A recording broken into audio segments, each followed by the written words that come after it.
No. Good. Hi, and welcome to Hobbies and Ball. It's Marty. Third episode. I wanted to do a review of my Saab 9.3 turbo. It's a low pressure turbo, 154 brake horsepower.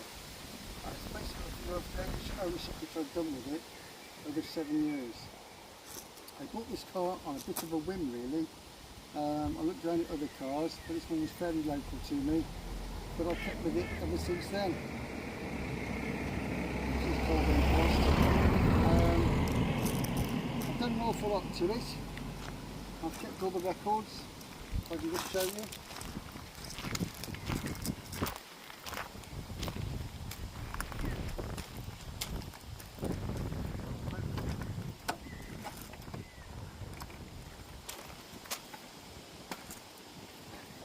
And you see all the registers I've had, every single MOT and every single invoice, right down to a number plate change for the MOT and so forth. She's gone through the MOT every time since I've had it, apart from the first time when I had the bulkhead done. They're known for that, and put the steering rack brace in. I also had some new wipers, exhaust section. On top of that I had a new key fob made as well. So that was quite an expensive one, but since then it's got through without too much of a problem. Most of the time without any advisories.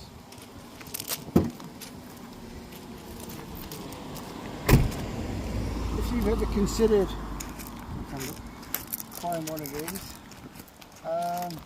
let's run over a few things, what to look for and what not to. As I said, the first MOT, these cars are recognised for being based on a Vauxhall chassis, with the GM taking over the Saab as they did in the 90s. But a lot of it is still very Saab material, and Saab revised the suspensions and bushes and so on, and the switchgear inside. And also they kept their Saab engine. Now this engine is a B204, which is originally developed from a Triumph engine going back into the late 60s. But Saab reworked it for reliability and performance, and then later on went through various evolutions of, first of all, being an 8 valve, has 2 valves per cylinder, and then later on 4 valves per cylinder and turbocharging and so on. Now these engines are recognised for their incredible strength, longevity and tuning power with turbocharging. This one is a low pressure turbo. It's only 154 brake horsepower, so they say, although it feels more than that. I don't believe it's been chipped or anything like that, but it goes particularly well when you put the turbo in place or press the speed button. It takes on very much a different personality then. What I've had done to it, well, very little to be fair, mostly the head gasket. I had that done. There was a weeping from the bottom of the head here in this corner, and that basically was very much like it was happened on wheeler dealers. It was only a little bit of water creeping out, but no water was getting into the oil and no oil was getting into the water. But on the program they said you could put some extension bolts in to remedy the thing.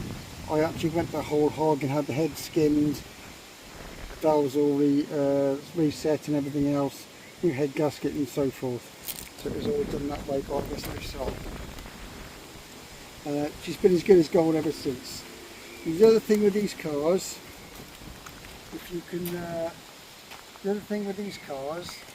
with these engines, is they had a reputation when they first come out for what's called oil sludging. Saab had a callback for remedying that by what they did. They dropped the sump, they cleaned the sump out, they put a new special gauze in, and then changed the grade of oil which they recommended originally, which was 1040 at the time. They went over to 530. But providing you keep regular oil changes on this engine and with filters and so on, you should not have a problem. And obviously potentially so you warm the car up thoroughly when you set off and this sort of thing, general car care. I've been changing this oil twice a year on this car, and I've only been using it for about 2,000 to 3,000 miles a year, but mostly about 2,000 miles a year. So the oil changes have been done every 1,000 miles. So that's stood me in good stead, hopefully. The other thing regarding the bodywork, if I can just show you, in the corner here you'll see a brass bracket there. That is for the steering rack brace, and that is for what I had done alongside the bulkhead on the first MOT I had with the car. Now, if you haven't had that done already and you've got a 9.3, whether it be a saloon or whether it be a convertible, I thoroughly recommend you getting that done. Not only aids the steering input into the car, gives you a bit more directional feel and so on, but it's a good secure thing to keep the bulkhead in good condition for future usage. Some people haven't put them on because they've had no trouble with it in the first place, particularly if they're saloon models, but it's just something I would personally recommend. They are still available both on the internet but also from Saab specialists, which are still around despite Saab's demise in 2012. Let's look at some other things regarding the car.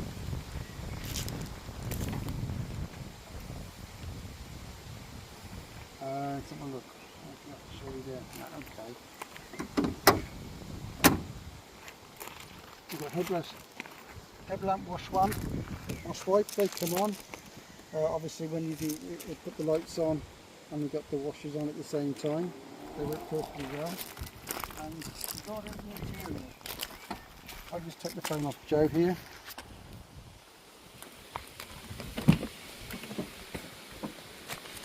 This car is very nicely appointed. You've got leather interior, nice carpets. I've got the Saab over mats in this one, wooden dash, and the Saab layout there. Doors, Alcantara trim and leather as well. Got boot release here, as you can see, and also door pockets there with stereos, speakers. Inside, this is quite a nice place to be. You've got a lovely dash layout here with the wood. You haven't got a turbo gauge, despite being a turbo car. I think the lower pressure turbo initial ones didn't get them, particularly if they're automatics like this one is.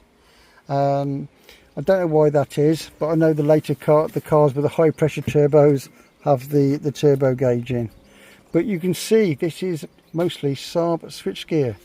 The only thing you've got which is Vauxhall is this here, just for your overtaking mirrors adjustment. But this is Saab, which they've greatly engineered with all this directional flow thing here. This is Saab, come out the 900, as is the light switch, as are the dials obviously, as is all the consoles, which you can see here. And this cigarette lighter, lovely action on there. You just press it in and it springs open there. It's very nice. You've also got an air circulator here, and you've got your electronical air conditioning system here, which works.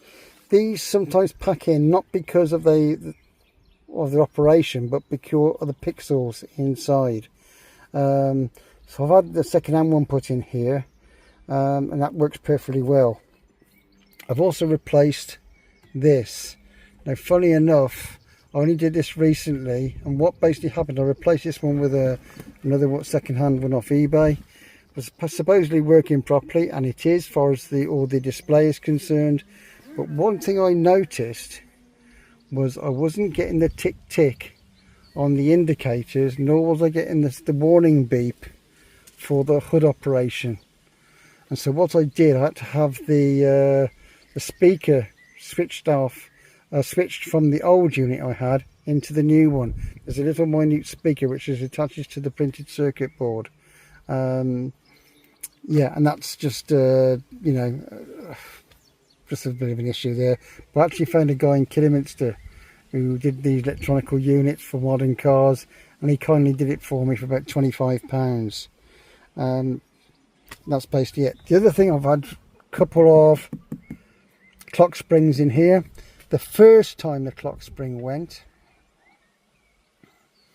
what basically happened there was the horn went off on its own, which is a bit embarrassing in traffic and so on.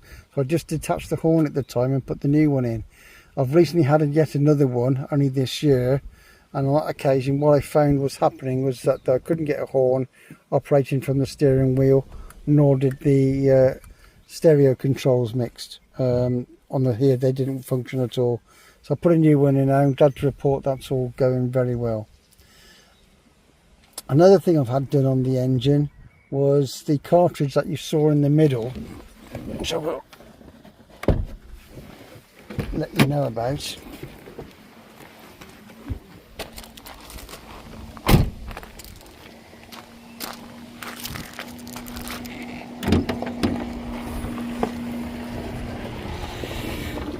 This car I've only used on occasional basis, and one thing that did happen, one thing that was always been very good, she's always started first turn of the key. Now the one weekend I always detached the battery when I wasn't using the car, but the one weekend she did not start first time. It took a second turn of the key, so I thought perhaps something's up. And the following weekend, turned the car over, didn't start at all. I immediately suspected it was the direct ignition cartridge, which is the red cartridge here with the core packs underneath. So I bought a new one of those. When I replaced that, didn't work. Still again, same thing, turned over, wouldn't fire over. But sure as eggs are eggs, what it turned out to be was a CPS, which is the link to the block down there, and then attaches to the back there with the grey plug. That went on without a reason, and as I say, there was no warning behind it. But once I replaced that, she turned over again first time, as she'd done every time. She doesn't use any oil, she doesn't use any water, and after I had the head gasket done, they said I didn't have to run it in entirely or run it in for 1,000 miles or so. You can just drive normally. I did keep the speed down for a fair bit of time, but she's never used any water or leak any water or used any water since, oils, nothing like that. I very rarely check it, you know. I've changed it just recently, got it a smack on the max. It's still there now. It's very, very good. Now one thing, this is a car, like a lot of these drop tops, you will see that they are obviously converted from the saloon, and you do get a bit of scuttle shake on it, but since I've had that bracket done and everything else, she's very, very good now. She's okay. She's still not as sturdy as a saloon with a hard top would be, but she's far, far better than what she was. And yeah, it's just basically a touring car. It's not an out-and-out sports car, but she's been very, very pleasing really to have over this 7 years time. Let's take a look at the other details. Getting in the back, that's a bit of a performance actually. If I can just take this bottle out here, pass it to Joe, and if I can just show you.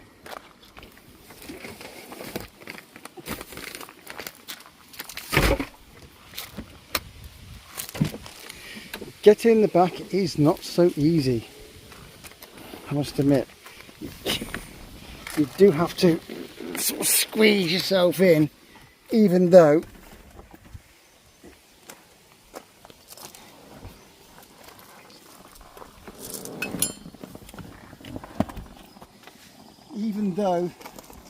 once you're in here it's quite fine. There is leg room in the back, but not for very tall people. It is very, very, very comfortable. The seats are beautifully shaped and bucketed and so on, but it is very comfortable, but not a great deal of room if you were 6 foot plus. Luckily I'm only 5'3", so I can get away with it. But even say, not the best of access in the back with the roof on.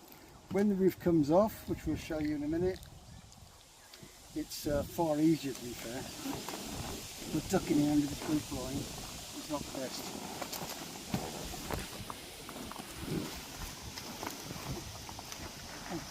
Excuse me getting out, being an old bloke.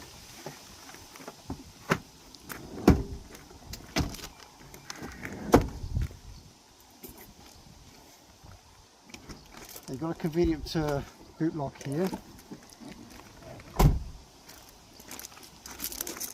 fuel cap is not only need to be lockable, because once you've locked the car up, it's the edge of flap that locks, so it's not a problem. As soon as the car is the keys in your command, it opens up entirely for yourself. You've also got a boot lock here, and the boot, not the best of access with the hood mechanism being here, so you have to, for low luggage going down, you can see it goes right the way back there, quite some way, but it has to be sort of soft bagging or shallow suitcases and so on. I very often have bags coming up this side, so I don't interfere with the roof, the garden refuse and that sort of thing. That's been okay, but if you ever crunch this up, just make sure you pull it down again with the straps. That keeps your hood working okay. The Saab Scania badges only went from on the 9.3 from 1998 up to 2002. Later on they just were Saab only. So these at one time were very hard to get hold of, particularly for the convertible, because of the profile of the boot there.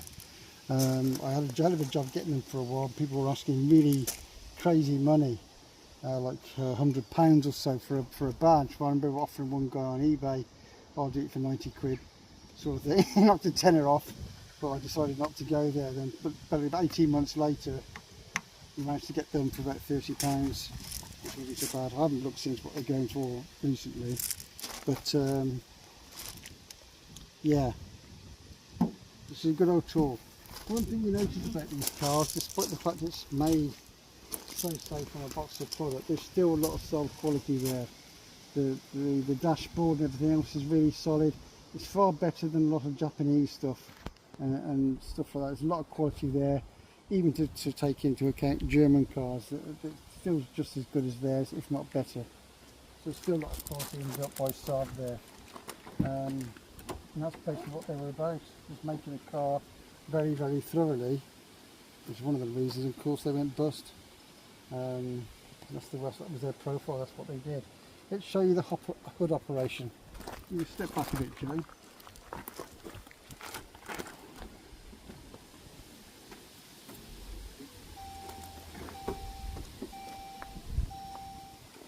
To operate the hood, first of all you do the latch, make sure it's pressed right back in like so, and then you've got a switch down here, and there you go. Switch down here for the hood and one for the windows, which does the windows on all four windows coming down at the same time. So they would go up, that would be all four windows going down like you see. That works perfectly well. You've got to make sure the windows are down slightly, they do come down a little bit on their own. The hood takes roughly about 20 seconds.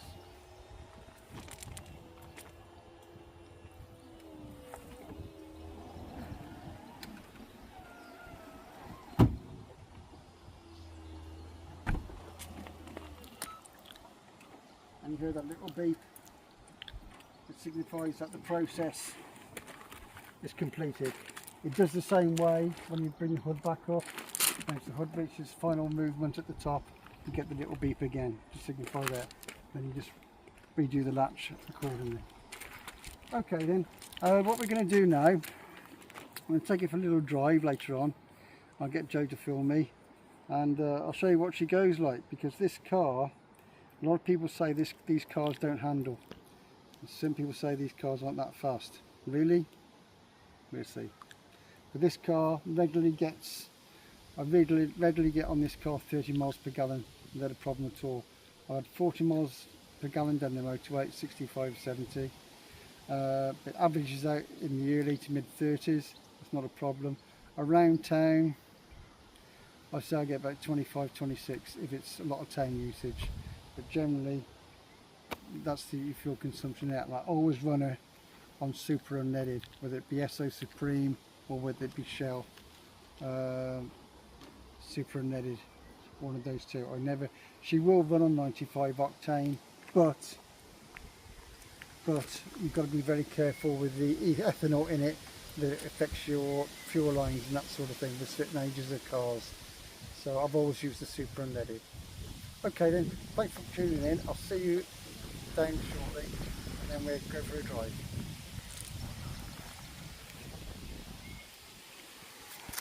That wasn't playing.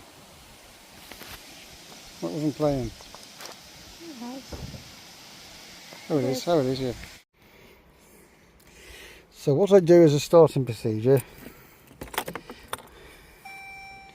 you get your check lights came on. No warning lights. Make sure she's in neutral to start with.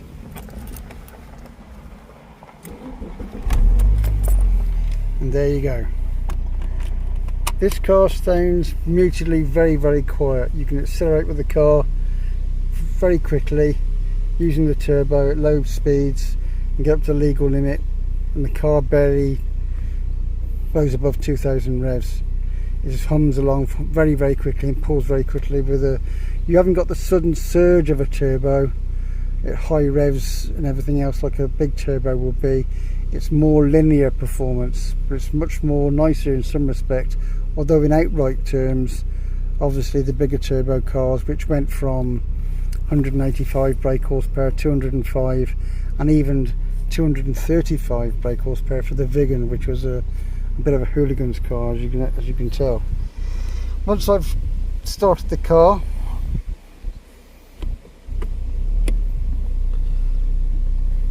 I'll leave her in warmer and dry for a few seconds, neutral and reverse, so that all goes around the gearbox, and she's cold. She's obviously warm already now, so it's not particularly essential for us now, but just to show you. You've also got a winter selection here, which basically starts it in upgraded gear on snowy surfaces to give you better traction for moving off. This button here is the sport button. It's the hooligans button basically. It's when you press that, the car takes off and takes on a bit of a different personality, and there's more urgency to the exhaust note and more urgency to the gear changes, so you can get along at a greater rate of knots, so to speak. Okay, let's just go for a short drive now then.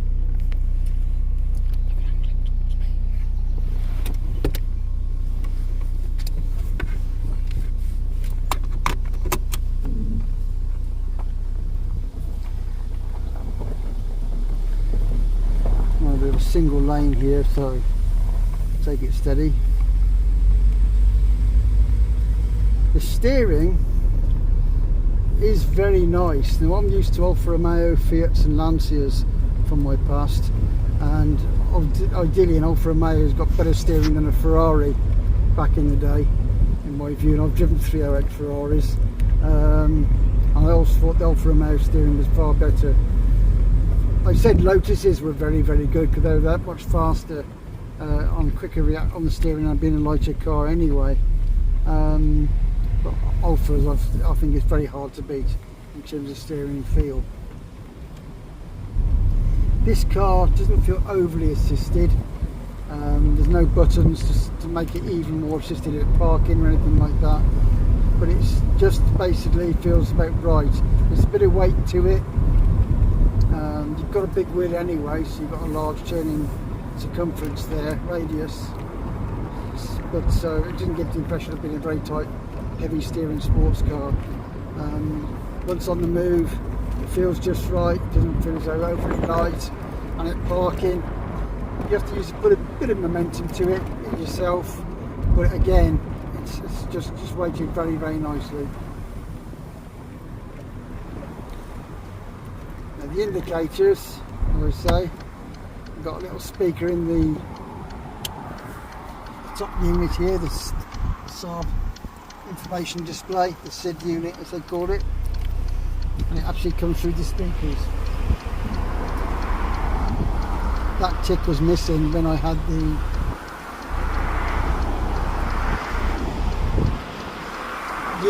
unit in the first time.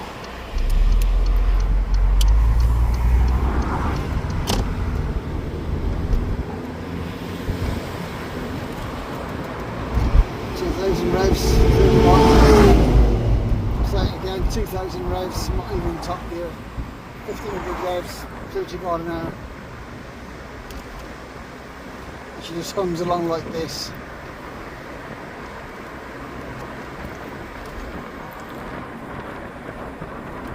Very, very easily.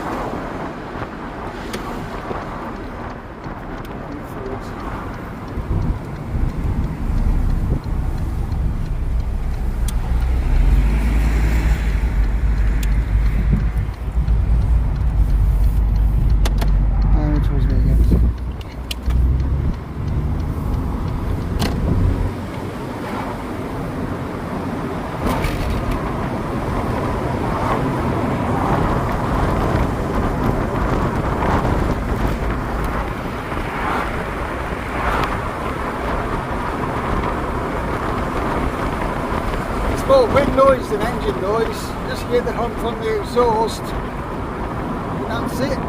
It's just so easy and so smooth. This engine is recognised as being one of the classic engines of its day. When I was into cars in the 60s and 70s, the four engines most people recognised was the Alfa twin cam, the Fiat twin cam, the BVA Cosworth from the Escort, which was homologation engine, and also the Lotus twin cam. They were the four engines which people talked about in terms of their performance span through the rev range and so on. Classic engines. Now this engine in later day was developed by Saab. Got to be up there with some of the great engines, 4-cylinder engines of its time.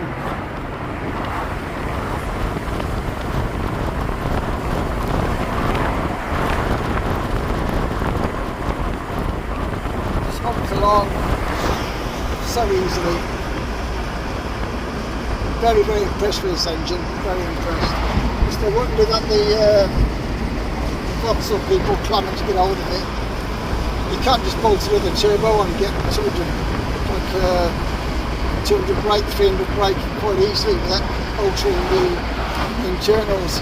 I've always kept my cars standard to a degree anyway. I've done the same with this one.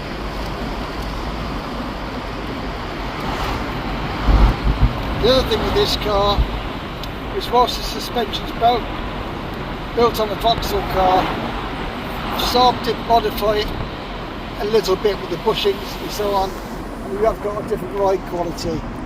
It holds the road very well. But also these seats, although they don't look particularly sumptuous like a big Rolls Royce or something like that, with deep leathers, they are very, very, very comfortable. I was speaking to an old work colleague some years ago. We was talking about Saabs before I had mine. I remember the comment he made. He was 6 foot tall plus. He felt he could drive a long journey in the Saab because everything felt to hand, and everything felt comfortable and at ease. And he felt he could do a long journey in it without feeling tired at the other end. And he basically took the words right out of my mouth. And I'm only 5'3". I thought, well, there's got to be something into these cars and what Saab do. So they can make a guy 6 foot tall feel that same way as I do. Shows they've got the ergonomics right and everything else. And yes, you've got the Saab indicator switch on the dials here, but the ignition switch on the floor.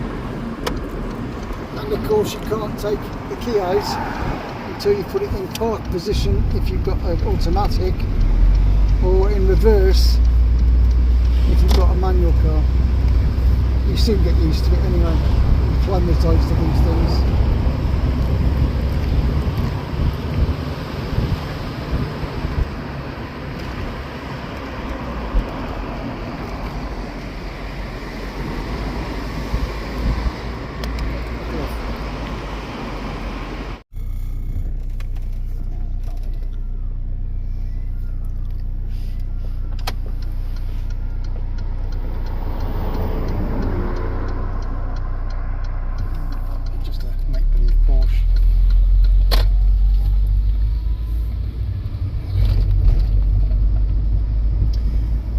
Things about these cars, pillars are slightly thick here, but the visibility is still very good. Obviously they put bigger pillars in because being a convertible needs some reinforcement for safety and so on. The issues I mentioned with the bulkhead, you would get led to believe it might be a weak car, but it's far from being that. It's a very sturdy car. In fact, it was voted the safest convertible in the world at the time of its release. So despite all these things, and the issue with the bulkhead only affected right-hand drive cars only, I'm led to believe, from somebody in Sweden. They don't get the same problem over there.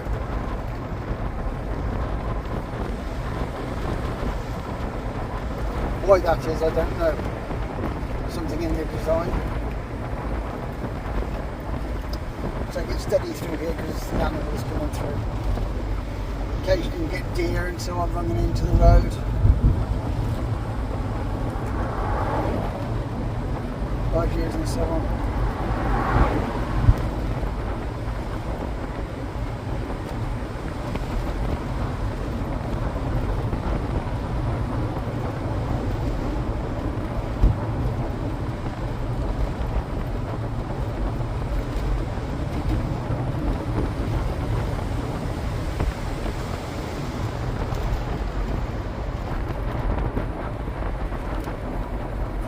Say these cars don't handle well.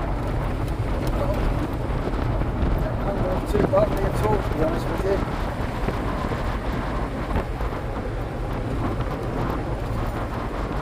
As I say, the steering's nicely weighted. The ride's still good. This is on standard 15-inch wheels with Pirelli tyres all round. I haven't done anything to the suspension to upgrade it at all.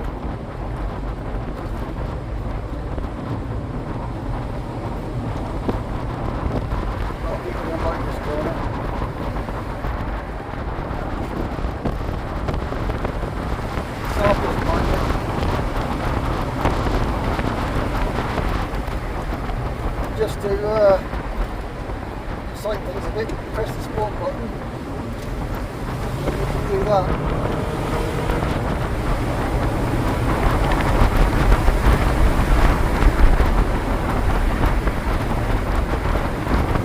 It's good, the swingers actually hang around.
coming through beautifully.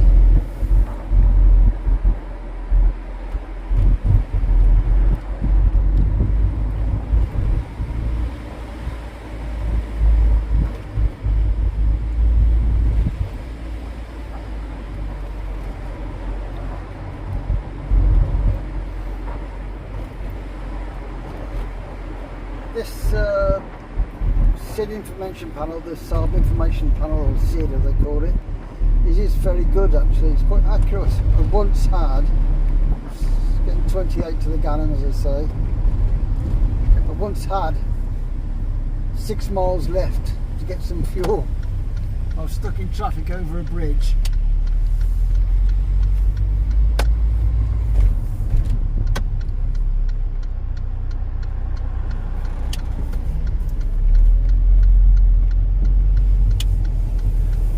Stuck in traffic over a bridge, and I didn't think I was going to get to the fuel station, but I did. And as you said, I had just 6 miles left.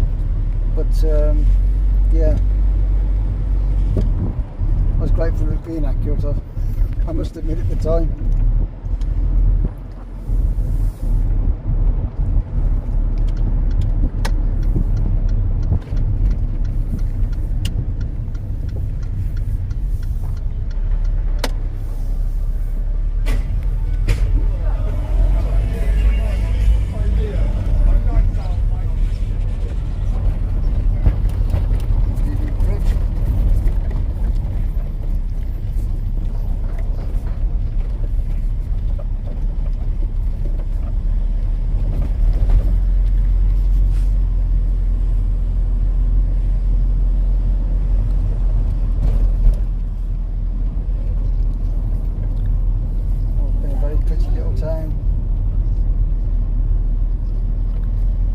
Not too much development going on, so with new houses and everything, so it's still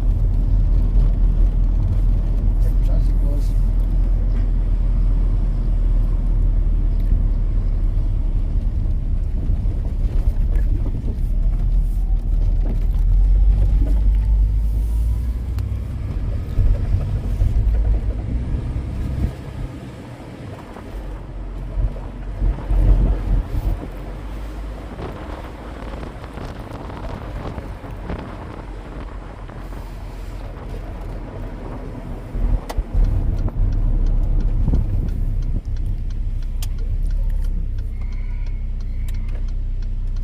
Apparently, if I remember rightly from school, one of Henry VIII's wives used to live here. Great chap.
so.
Okay, that just sums it up for today on my third episode of Marty's Classic Cars. Thank you for watching. I hope you enjoyed the video, and perhaps you'd like to consider liking, just subscribing to get the channel off to a kickstart if you can, please. Okay, see you next time. Some more videos to come. Thank you for your time. Cheers now. Bye.